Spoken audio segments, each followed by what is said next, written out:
16 dias de guerra entre Israel e o Hamas. Passou de 6.000 o número de mortos. Um soldado israelense perdeu a vida numa operação para resgatar reféns. E um segundo comboio de ajuda humanitária chegou hoje a Gaza. As buzinas eram o som do alívio chegando. Quase 20 caminhões com ajuda humanitária chegaram à tarde ao lado egípcio da fronteira com a faixa de Gaza. Mas tiveram que esperar. Logo depois da chegada do comboio ao controle da fronteira, testemunhas relataram uma explosão. Vários guardas de fronteira egípcios sofreram ferimentos leves. O exército israelense disse que um de seus tanques fez um disparo acidental, lamentou o incidente e prometeu investigar. Já à tarde da noite em Gaza, o chefe de ajuda humanitária da ONU confirmou a entrada de 14 caminhões. Centenas seguem fazendo fila na península do Sinai, esperando o sinal verde para avançar. Precisamos de pelo menos 100 por dia, cobrou o representante da Agência para Refugiados Palestinos. We need at least 100 trucks per day to get into Gaza. A ONU segue negociando com Israel a liberação de combustível. Gaza já está há 12 dias sem eletricidade e depende de diesel para geradores. A ONU teme a segurança de quem cruza a fronteira para levar a ajuda. 29 funcionários das Nações Unidas morreram desde o início dos bombardeios. O exército de Israel informou que um soldado israelense perdeu a vida e 3 se feriram num confronto com militantes do Hamas, numa operação para localizar reféns e destruir infraestrutura terrorista dentro de Gaza. Os bombardeios continuam. O Ministério da Saúde do Hamas afirmou que 266 palestinos morreram em Gaza nas últimas 24 horas e que até agora recebeu o pedido de resgate para quase 1.500 pessoas que estariam sob os escombros. No norte de Gaza, 2 mesquitas num campo de refugiados foram destruídas. Na região central, também num campo de refugiados, um ataque atingiu um mercado. 10 pessoas morreram, segundo o hospital que recebeu as vítimas. São tantas vítimas que os corpos vão sendo enfileirados. Testemunhas ouviram 5 explosões no entorno do hospital hoje. Khalil contava que a maioria das vítimas são idosos e crianças, quando se assustou com uma das explosões.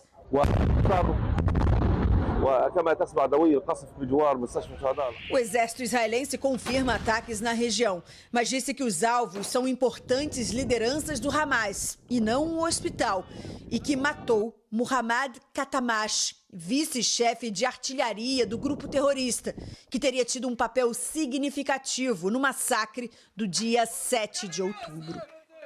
De acordo com as Nações Unidas, desde o início da guerra, mais de 1.400.000 palestinos tiveram que fugir de casa. São 6 em cada 10 habitantes da faixa de Gaza. Quase 600.000 estão em 148 abrigos de emergência da ONU, em condições que a própria organização descreve como cada vez mais terríveis. Taher está numa escola da ONU no sul de Gaza. Ela e os 6 filhos dividem uma sala de aula com outras 100 pessoas. Isso não é bom, saudável e seguro para uma criança.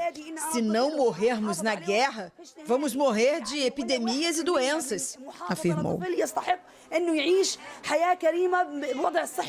Uma realidade que tem feito algumas famílias decidirem voltar para o norte de Gaza.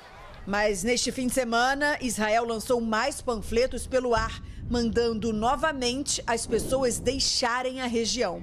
O aviso foi além do enviado há 9 dias. Os moradores precisam sair para não serem identificados como cúmplices de uma organização terrorista.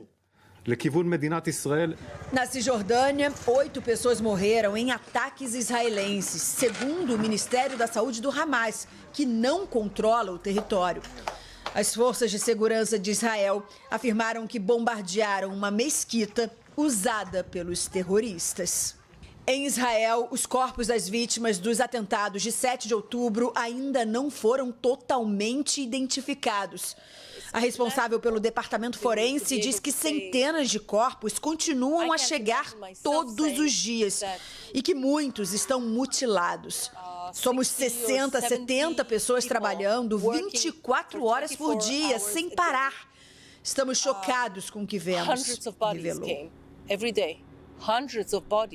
Na fronteira norte de Israel, com o Líbano, o grupo terrorista Hezbollah, financiado pelo Irã e que apoia o Hamas, voltou a entrar em confronto com as forças israelenses. Diante do aumento das tensões, Israel organizou a retirada de moradores de mais 14 vilarejos perto da fronteira. Ao todo, 120 mil civis israelenses já tiveram que sair de casa em todo o país. A AIA diz que vai ficar porque a família não aceitou deixar a casa e que construiu até uma cozinha dentro do abrigo antibombas. O primeiro-ministro israelense alertou o Hezbollah sobre os riscos de uma nova guerra. Benjamin Netanyahu disse que seria o maior erro da história do Hezbollah e que isso provocaria contra-ataques israelenses de magnitude inimaginável e que causariam devastação para o grupo e para o Líbano.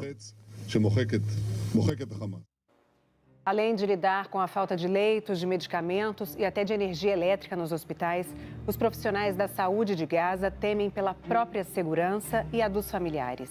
Fantástico conversou com um médico que está na linha de frente em condições precárias de trabalho. A cada bomba que explode em Gaza, o coração deste médico fica mais apertado. O meu nome é Wassim Issa. Moro em Gaza e sou ortopedista. Dr. Wassim tem 32 anos. Tenho 2 filhas de 2 e 6 anos. E tenho meus pais. Todo mundo mora junto.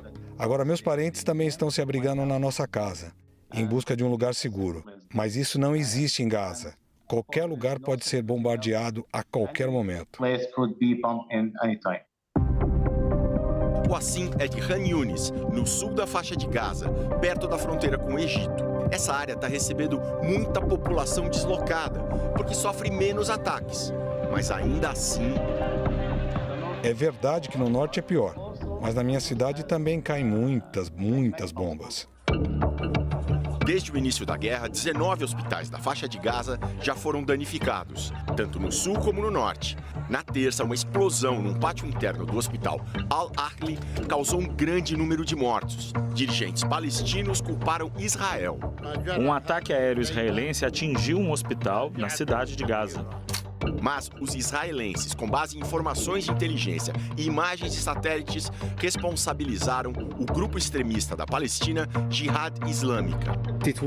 Foi um foguete disparado pela Jihad Islâmica que danificou o hospital. Esse mapa, feito com dados da Organização Mundial da Saúde, mostra que quando começaram os conflitos atuais em Gaza, havia 33 hospitais funcionando no território. Desses, 22 ficam na parte norte, que é aquela parte que Israel mandou esvaziar. Desses 22, 5 de fato pararam de funcionar por diversas razões, mas a grande maioria está aberta. Aqui no sul, são 11 hospitais, entre eles o Hospital Nasser e o Hospital Europeu, que são os lugares onde trabalha o Dr. Wassim, que a gente entrevistou. Esses hospitais já estavam super lotados e agora estão mais ainda, porque eles precisam atender centenas de milhares de pessoas que estão se deslocando do norte para o sul, em busca de um pouco mais de segurança. Não que essa segurança esteja garantida. Perto da fronteira com o Egito, o ortopedista Jamal opera quase sem descanso. Um dia, em apenas 5 minutos, chegaram mais de 100 feridos. É tanta gente que nós temos que dar prioridade para os casos mais graves. Se a pessoa tem uma fratura, mas dá para adiar a operação, ela fica esperando 1, 2 ou 3 dias. São decisões muito difíceis. As condições só pioram. Não temos mais fixadores externos para as fraturas. Usamos uma tala de gesso direto no ferimento aberto, coisa que normalmente não se faz. E o hospital só tem luz nas salas de cirurgia e na UTI. Os Profissionais de saúde também lidam com as próprias perdas. Tem um colega nosso que estava trabalhando quando bombardearam a região onde ele mora. E quando os mortos e os feridos foram trazidos para o hospital, ele descobriu que a filha tinha morrido e que o filho estava com a cabeça machucada. No dia seguinte, esse filho também morreu. Foi terrível. O Dr. Jamal é chefe do jovem Dr. Wassim, mas hoje eles estão separados por 8.500 quilômetros, porque há um mês o Wassim faz especialização em cirurgia ortopédica oncológica no Hospital de Câncer de Pernambuco, no Recife. Como o senhor consegue se concentrar no trabalho? Para ser sincero, é muito difícil. Como você pode ver, acabo de sair de uma cirurgia, mas o meu pensamento está sempre em Gaza. Ainda bem que o Dr. Marcelo e os meus colegas no hospital são como uma nova família para mim. Graças a eles, não me falta nada aqui. O Dr. Marcelo de Souza já passou 2 temporadas em Gaza, ensinando as técnicas mais atualizadas de cirurgia ortopédica de câncer. Ele conta que mesmo antes dessa guerra, a situação da saúde já era bem precária, mas com profissionais muito interessados. Tinha uma fila ali de médicos e pacientes querendo ouvir o senhor, que o senhor sugerisse um caminho de tratamento, é isso? Exatamente, tem uma fila enorme, porque não tem colegas especializados. Aqueles que eles poderiam operar seriam operações, na maioria das vezes, muito mais mutilantes. Os tumores malignos teriam que ser amputados, quando, na realidade, hoje em dia, nós vivemos uma outra fase do tratamento dessas doenças, que é a preservação dos membros, né? O Dr. Marcelo quer ajudar a modernizar a medicina de Gaza, para que cirurgias e tratamentos mais complexos sejam feitos lá mesmo. Mas, infelizmente, eu não sei, esse sonho talvez tenha ido de água abaixo, pelo menos por um bom tempo. Vamos torcer para que a paz volte. É o que me interessa, é a paz. Quem está em Gaza vê a paz se distanciar. A esperança, cada dia mais, cai. Ficamos a noite toda, um olhando para o outro, escutando notícia, tentando falar com nossos amigos, ver quem ainda está bem, quem não está bem, quem já morreu, quem já...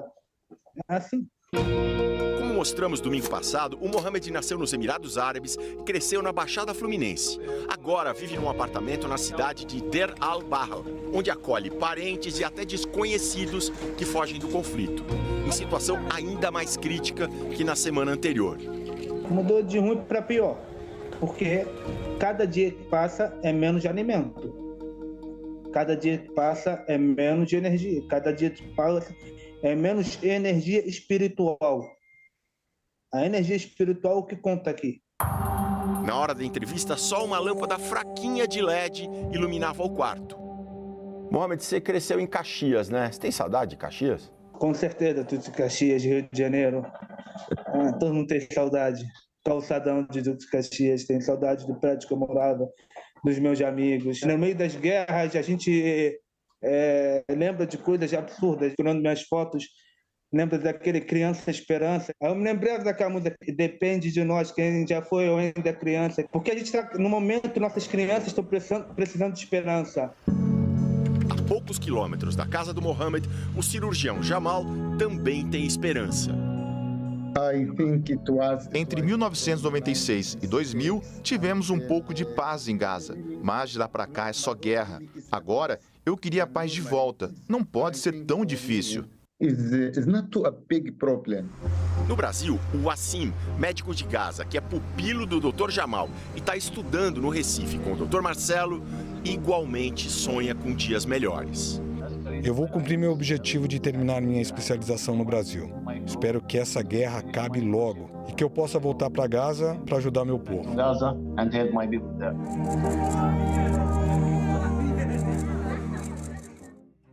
Um grupo de brasileiros que está no sul de Gaza, perto da fronteira com o Egito, enfrenta a espera angustiante para sair do território em guerra. Eles sofrem com os bombardeios que não param enquanto o governo brasileiro tenta uma solução para tirá-los de lá. Esse é o cenário que cerca os brasileiros na parte sul da faixa de Gaza. Bombardeio agora, ao lado da casa, agora. Não existe um lugar seguro na faixa do Gaza. Hassan Rabi mora em São Paulo e chegou a Gaza para visitar parentes 4 dias antes do início do conflito. Desde então, tem procurado mostrar as dificuldades de quem está na região. Gente, estou gravando esse vídeo aqui, longe da minha casa, mais ou menos 1 minuto, a pé, 50 metros. Um terror completo que está acontecendo. Bomba, tonelada a tonelada, destruíram uma vila inteira. Esse era um local onde viviam palestinos que, segundo Hassan, não tinham qualquer relação com Hamas. Mais ou menos 50 mortos que estavam aqui no local. Ficaram 2 dias eles retirando esses mortos. Triste e absurdo. Na última sexta, ele recebeu a notícia de que parentes haviam morrido durante um bombardeio. Meu primo, esposa dele, filhos dele, todos, filhas dele, todos, e a netos dele, ele estava no norte, faixa do Gaza. Teve ataque, bombardeio a noite passado, perto do casa dele, e a casa dele foi atendida. A gente acabou meio que caindo assim num momento de desespero. Quem será o próximo? Aguiad Abo é sobrinho da mulher de Hassan. Também na sexta, ele teve que lidar com um boato de que Hassan e a família tinham sido atingidos num ataque. Pessoas ligando ao mesmo tempo, querendo saber, e naquele momento descobrimos que era, na realidade, uma fake news. Minha mãe chegou a chorar muito. Quem está aqui no Brasil vive uma busca por informações angustiante. Aqui, nesse conjunto habitacional no Jaraguá, que fica na zona norte de São Paulo, são os amigos da Shahed Al-Banna que sofrem com as notícias que chegam da faixa de Gaza. Quando ela estava no mercado, ela me mandou mensagem e ela me mandou um vídeo que tinha acabado de soltar uma bomba. Tá cheia de fumaça.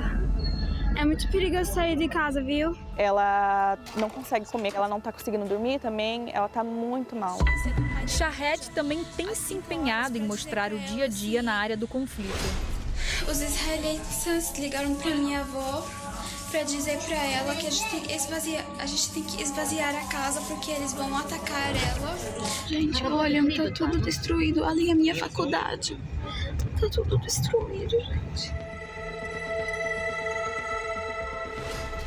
Espero que esse aqui vai ser o último dia para nós aqui em Gaza. Eu tô uns 4 metros à distância do Egito.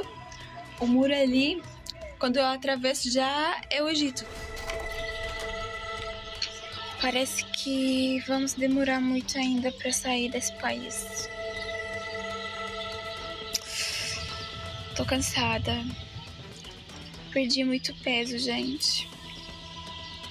De tanto ansiosa que eu tô, de tanto preocupada que eu tô. Ver que uma amiga minha tá em uma situação onde eu não posso tomar uma atitude para resolver é muito angustiante. Depois de alguns dias em silêncio, hoje Shahed voltou a se comunicar com o Brasil. Não há notícias da gente sair daqui ainda.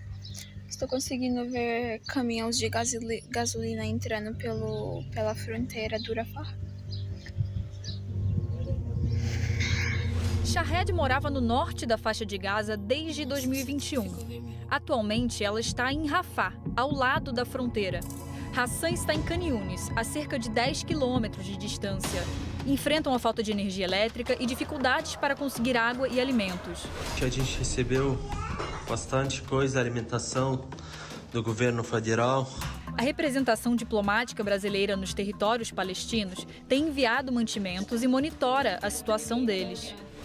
Todo deslocamento e toda residência temporária dos brasileiros é informada ao governo israelense para que eles não corram o risco de serem bombardeados. Até o momento, o Itamaraty tenta retirar 26 pessoas da região através do Egito. São brasileiros e alguns parentes, mas esse número pode aumentar. Huda Al-Assar morou por 15 anos no Brasil antes de voltar para a Palestina e tenta incluir parte da família nesse grupo. Eu vou tentar mandar meu filho e mais 2 filhas para o Brasil para os netos. Aí eu fico eu e uma filha minha, porque essa filha casada com pessoa que trabalha dentro do hospital, ela não pode sair. Eu, por mim, eu não posso deixar uma filha minha aqui voltar para lá. Gostaria muito que o governo federal ia colocar a nossa familiar nessa lista que vão viajar para o Brasil. Porque é absurdo eu chegando lá, vida boa, e a minha mãe aqui 16 dias sem água, sem luz, sem nada, vai ficar sofrimento, não tem ninguém cuidar ela. Pelo menos eu sinto que ela está no lugar seguro no Brasil.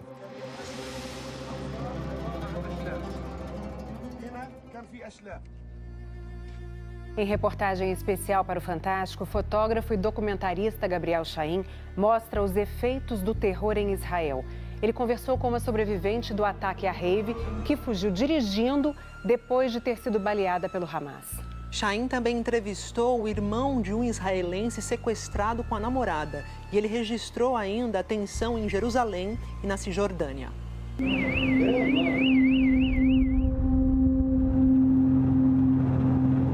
Nos arredores de Tel Aviv, equipes trabalham noite e dia para identificar restos mortais de vítimas do grupo terrorista Hamas. O rabino militar conta que está no exército há 30 anos e há 15 lida com o processo de identificação de corpos de soldados. Diz que nunca tinha visto um horror como esse. Mulheres foram estupradas e mutiladas. O rabino se pergunta como é possível o espírito da morte e tantos demônios voarem sobre Israel. Instantes depois, a sirene avisa: ataque aéreo. O foguete disparado de Gaza pelo Hamas explode no ar. Foi destruído pelo sistema de defesa aérea Domo de Ferro. Em Tel Aviv, Gabriel Shain flagra mais uma interceptação bem-sucedida. This one was close here. Shain também registra a tensão em Jerusalém.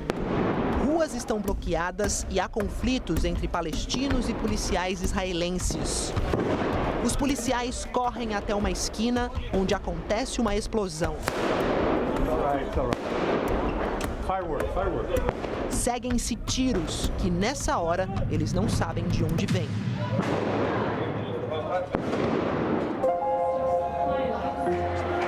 Na sexta-feira, houve um protesto em Ramallah, na Cisjordânia, perto de um assentamento e de uma base militar israelenses. Gabriel Shain foi até lá com um grupo de correspondentes internacionais. A Agência das Nações Unidas para os Refugiados Palestinos diz que, desde os ataques terroristas, pelo menos 82 pessoas foram mortas na Cisjordânia. Esse homem diz que tem um irmão de 16 anos que levou um tiro. O pai foi preso e, na Cisjordânia, todos sofrem com o que ele chama de ocupação israelense. No protesto, manifestantes queimaram pneus. Com atiradeiras, arremessaram pedras contra tropas israelenses. Esse morador diz que Gaza tem 2 milhões de habitantes. É uma das áreas com maior densidade populacional do mundo. Depois, ele afirma que não é possível melhorar as escolas e desenvolver a economia e que o povo se sente preso. Um tiro interrompe a entrevista. Medical reasons, and now they are shooting.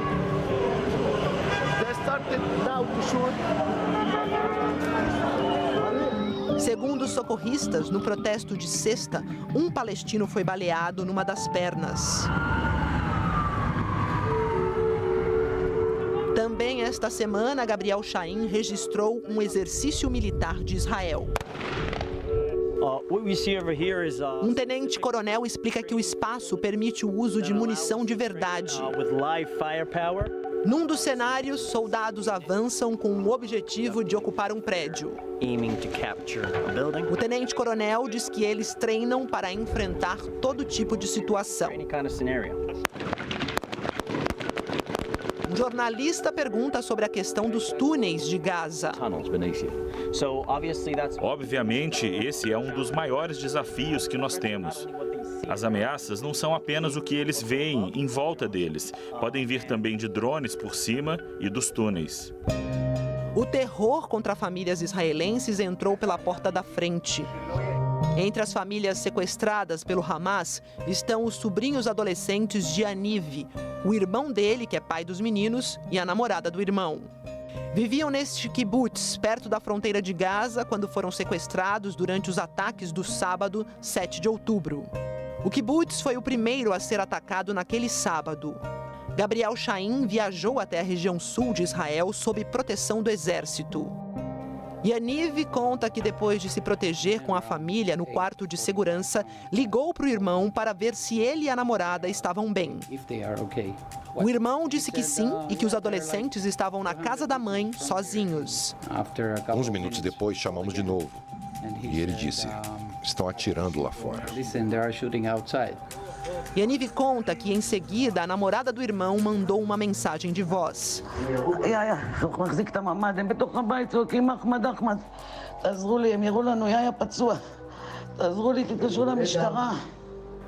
E essa foi a última vez em que tivemos qualquer contato com eles. Yaniv procurou então a polícia, que recolheu amostras de DNA para eventual identificação, caso o pior aconteça.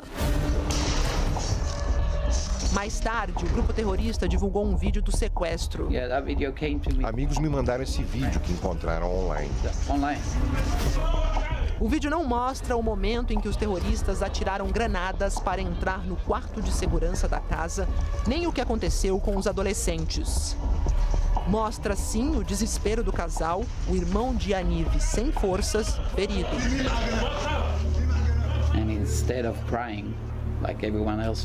Em vez de chorar como todo mundo, eu sorri quando vi o vídeo. Me perguntaram por quê. Isso é horrível. Eu disse, sim, mas eles estão vivos. Yaniv deu essa notícia para a mãe, que tem 77 anos. Abracei e disse, mamãe, eles ainda estão vivos. Agora ele diz que precisa ser forte porque tem um objetivo: conseguir que eles sejam libertados. Tenho muita saudade dele. E ela é tão divertida, tão legal. Tenho saudades dela. Terminada a entrevista, a sirene soou.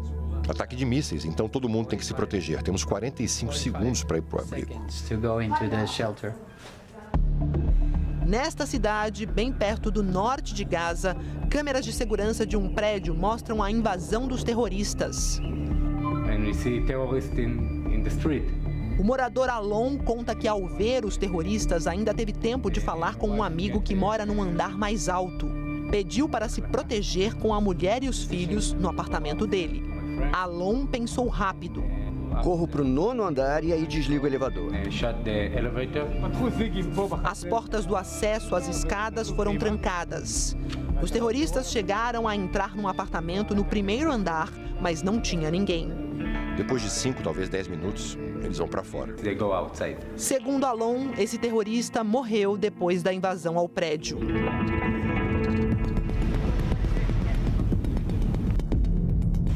Na véspera do ataque, a personal trainer Shani estava animada.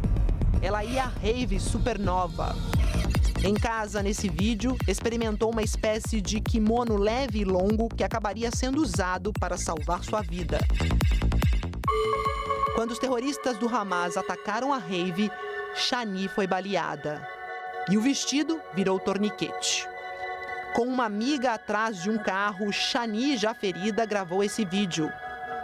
Enquanto grava, usa a língua para tentar limpar a lente.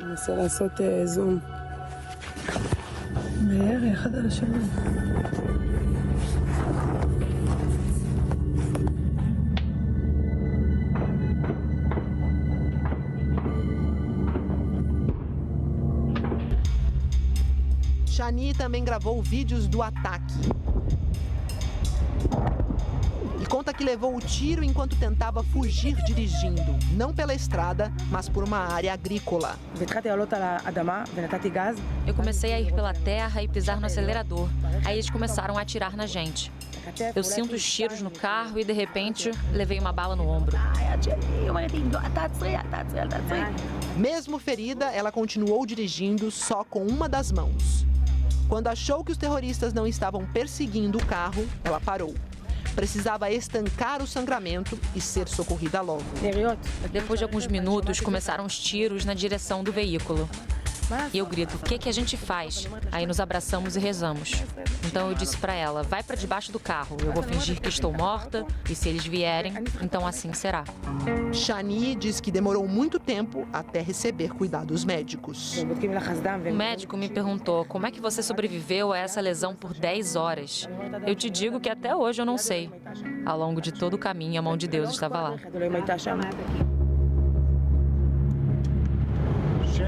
Ao longo do tempo, o povo judeu tem enfrentado tentativas de quem quer removê-lo das páginas da história e da face da terra. Mas as famílias estão unidas, dizendo: o povo de Israel está vivo.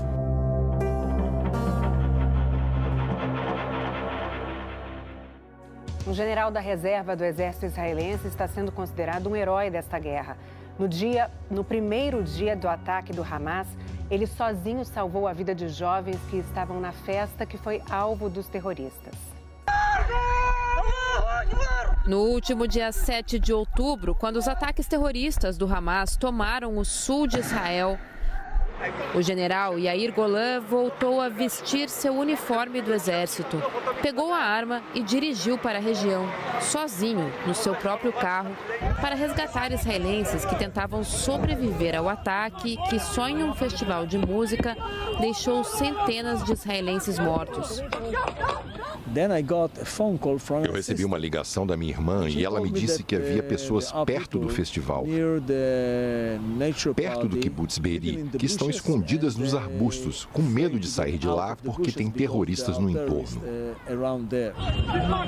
O general contou que a irmã perguntou se ele podia tirar jovens de lá. Ele disse que pediu a localização do festival e viu que estava a 10, 12 quilômetros de distância.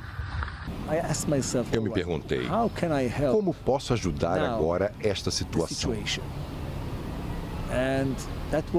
foi a coisa mais imediata a fazer. E isso que eu fiz. Então dirigi meu carro para o local. Naquele sábado pela manhã, os terroristas atravessaram a fronteira entre a faixa de Gaza e Israel e atacaram o festival. Muitas pessoas que estavam dançando foram feitas de reféns e levadas para Gaza. Outras foram mortas a tiros. Esses aqui são os banheiros químicos que as pessoas que estavam no festival estavam usando. E aqui a gente pode ver as marcas de tiro em cada uma das portas. A gente pode ver aqui também. Aqui, cada uma delas tem o tiro que os terroristas passaram atirando aqui.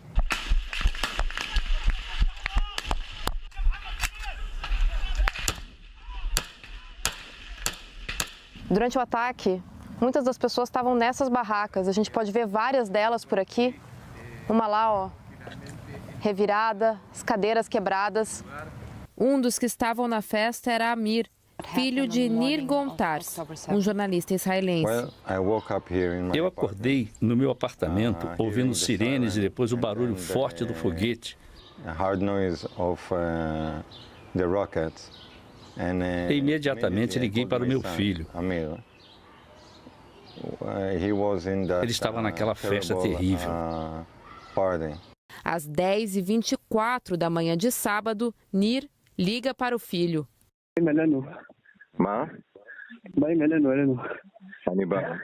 Um minuto depois, outra ligação.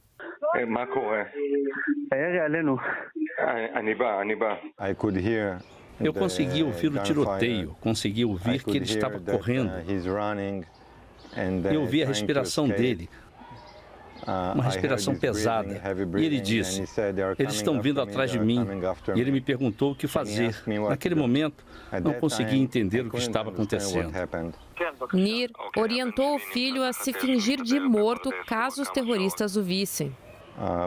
Finja que está morto, não faça barulho. Nir tentou buscar o filho, mas foi barrado pelo exército na estrada. Então, começou a ligar para todas as fontes que conhecia pedindo ajuda. Quando viu na televisão que o general Yair Golan estava indo de carro para o sul, resolveu recorrer a ele. Ele me disse assim, me mande a localização, eu vou trazê-lo de volta. E eu pensei comigo mesmo, bom, é impossível, ninguém está conseguindo sair de lá. Mas mesmo assim, eu liguei para o meu filho e disse que o general vai buscar você. Eu e Amir, meu filho, não acreditávamos que isso iria acontecer. Mas cerca de 30 minutos depois, Yair Golan enviou uma mensagem dizendo: não tenha medo. Após 5 minutos, falei com meu filho. Ele estava no carro de Yair Golan. Ele salvou a vida dele. Esta foto mostra o reencontro de pai e filho em um prédio de Tel Aviv, protegidos em uma escada enquanto as sirenes soavam do lado de fora, avisando que foguetes do Hamas estavam vindo do sul.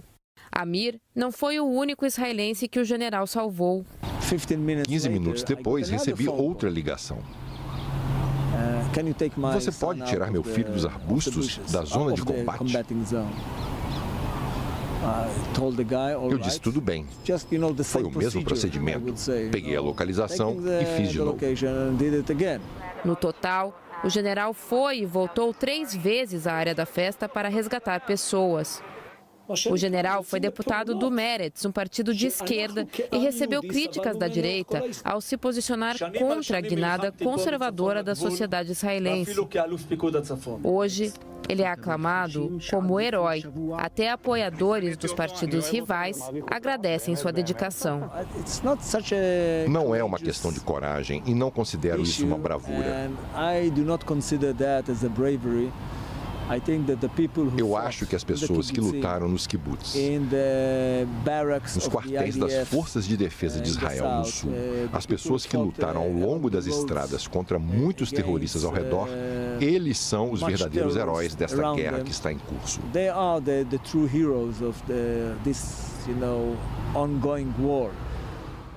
As forças de Israel acreditam que os integrantes do Hamas estão escondidos em uma complexa rede de túneis debaixo de Gaza. São quilômetros de estruturas equipadas com energia elétrica, sistemas de comunicação e até ar-condicionado exclusivamente para o uso do grupo terrorista. Uma estratégia que tem facilitado a movimentação de soldados do Hamas e dificultado o ataque israelense.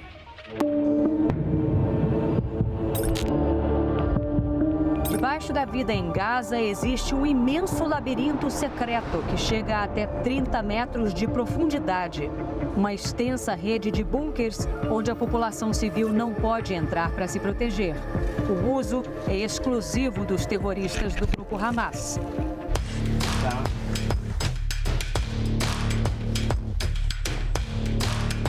Essas imagens de dentro de túneis foram feitas há quase 10 anos e foram divulgadas pelo Exército de Israel na internet. Só que a dimensão exata do chamado metrô de Gaza é desconhecida.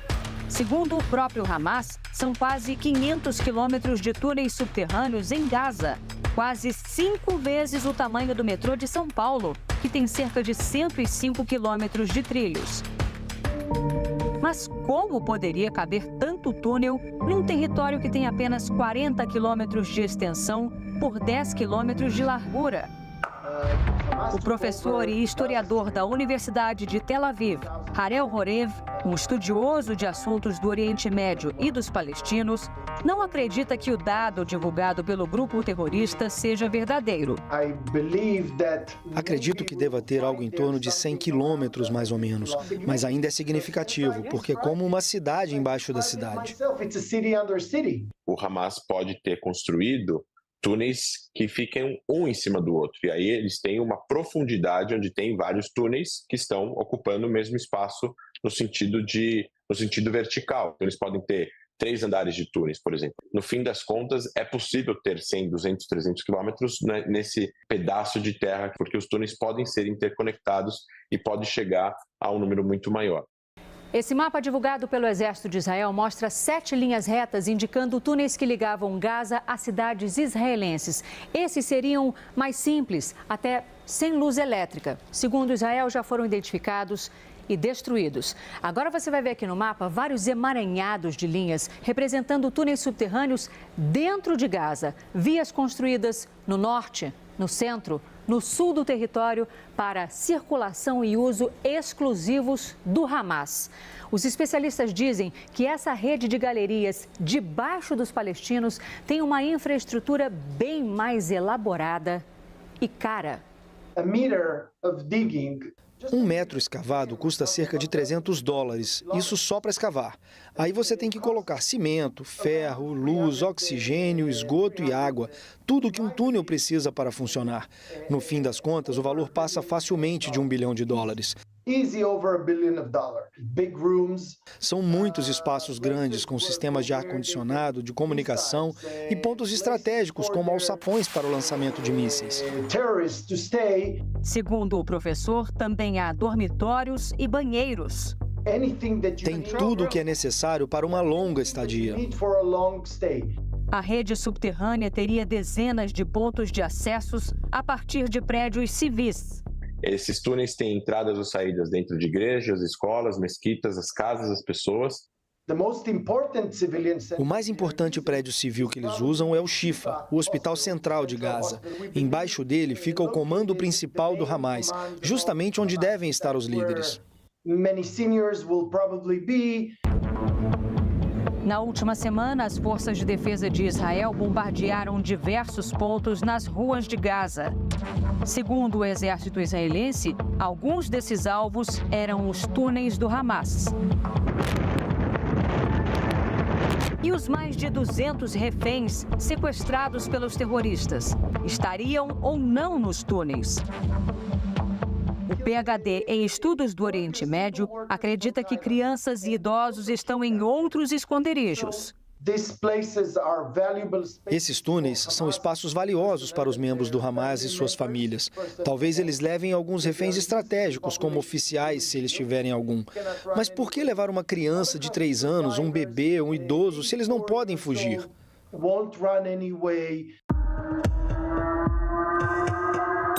Será essa uma guerra que vai ser definida no subterrâneo? Vai ser um grande desafio. Podem acreditar, vai levar meses. A questão aqui é o que vai acontecer depois, que o Hamas vai conseguir se reorganizar. O Hamas é um movimento. Movimentos são quase impossíveis de serem destruídos, né? Qual vai ser a estrutura que vai ser criada, qual vai ser o plano econômico que vai ser criado e quem vai governar a faixa de Gaza numa Gaza pós-Hamas.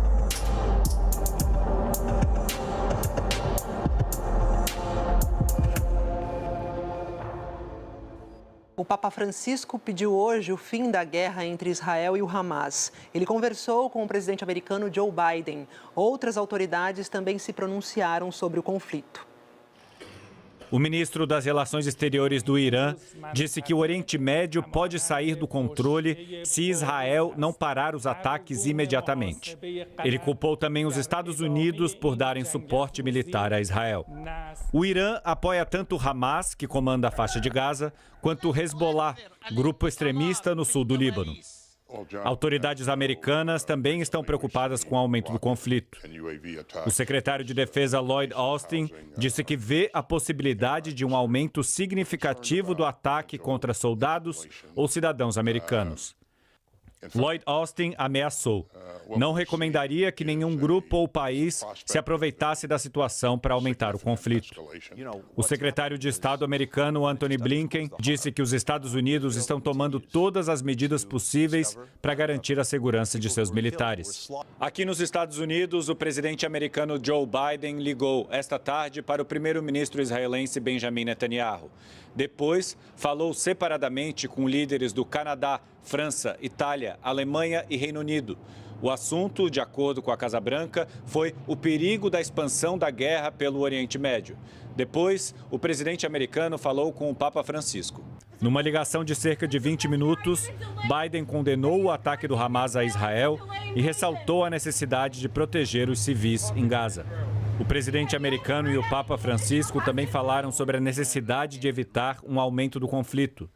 Na Praça São Pedro, o Papa pediu o cessar-fogo. Disse: a guerra é sempre uma derrota. É a destruição da fraternidade humana. Irmãos, parem. Parem. Fratelli, fermatevi, fermatevi.